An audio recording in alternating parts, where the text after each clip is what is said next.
Hello and welcome. I'm Waris Mohammed and you're watching the English news program on Somaliland National Television. These are the headlines. The release of a decree preventing illegal land granting. Ministry of Environment calls on protecting the plants.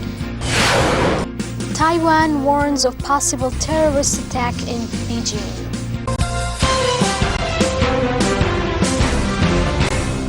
A decree by the Ministry of Public Works following the President's decree on the prevention of illegal land granting was released and goes as the following. Ministry of Public Works and Housing Abdulrazak Khalif Ahmed issued a ministerial decree following the President's decree issued yesterday regarding the prevention of government lands and public properties being sold to citizens or by citizens, observing the law number 17 of 2001. Ministry of Public Works, who's also the chairman of the Committee of National Land Planning, declared that local government is not allowed to give away lands to citizens.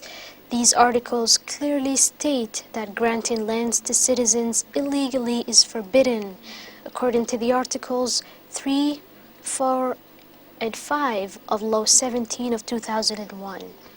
Among the forbidden lands are mineral area lands, agricultural lands, and coastal areas and public lands. Minister of Commerce Dr. Muhammad Abdullahi Umar departed to the United Arab Emirates on a work-related trip. The Minister of Commerce and International Investment Dr. Muhammad Abdullahi Umar provided our reporters with information about his departure to UAE. The minister spoke about the objectives of his tour and stated that he will meet companies willing to invest in Somaliland. The minister also mentioned that he will visit Ethiopia before his departure to UAE. The Minister of Commerce and International Investment, Dr. Muhammad Abdullahi Umar, also spoke about a meeting held with Polare Company, and he elaborated on the significance of that meeting to the international investment in Somaliland. The minister eventually stated that this week marked the arrival of a group of experts that will provide collaboration on the improvement of Berbera Port. Og District officials laid the foundation stone for the construction of new classrooms for Halane Intermediate School. This construction project is funded by CARE International, which is funding several other projects ongoing in that district. At the beginning of the stone-laying ceremony, the mayor of Og District, Hassan Saeed, spoke at the event and he expressed his appreciation to the construction of these classrooms. The Director General of Education of that district also spoke at the event and stated his appreciation to these projects being funded by CARE International in Og District. The Committee of Education for Og also thanked the government of Somaliland for their amplified efforts in improving the educational sector of that district.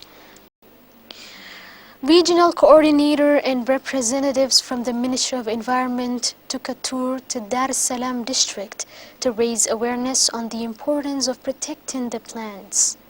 Chairman of Dar es Salaam district stated that the biggest responsibility when protecting the environment is upon the citizens of all backgrounds. He also spoke about the committee the Ministry of Interior has appointed for the observation and protection of environment in that district. Cultural leaders called for the prevention of cutting plants to produce charcoal, elaborating on the significance of plants to all living things, specifically animals that live on it, and humans who in their turn live on livestock. And in order to keep animals alive, we need to save what's left of the plants in our lands and protect the environment for them to grow. Regional coordinator has pledged that the government will amplify their efforts to protect this environment. He continued stating that it's the people's obligation to protect the plants from being cut and burned. The regional coordinator stated that what makes the process of protection of the environment easier is the collaboration of farmers and the demographic that owns livestock. You're still watching our English news program on Somaliland National Television. And now for the international headlines in detail.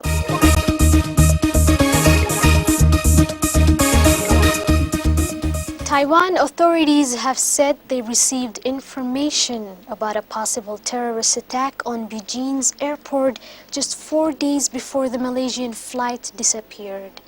They believe it's unrelated but are still investigating. They believe it's unrelated but are still investigating. 370 with 239 people on board intensified on Monday. Dozens of ships and aircraft from 7 countries were scouring the seas around Malaysia and south of Vietnam. There were hopes earlier that a floating yellow object could have been a life raft, but Vietnam's aviation authority said it had turned out to be debris. What happened to the flight when it disappeared 1 hour into its journey from Kuala Lumpur to Beijing in the early hours of Saturday is a mystery. Officials say they are not ruling out a bomb or hijacking attempt. Interpol confirmed that at least 2 passengers used stolen Italian and Australian passports. A spokeswoman said a check of all the documents used to board the plane has revealed more suspect passports, which we're investigating. That's the end of our news. Thank you for watching. Until next time, goodbye.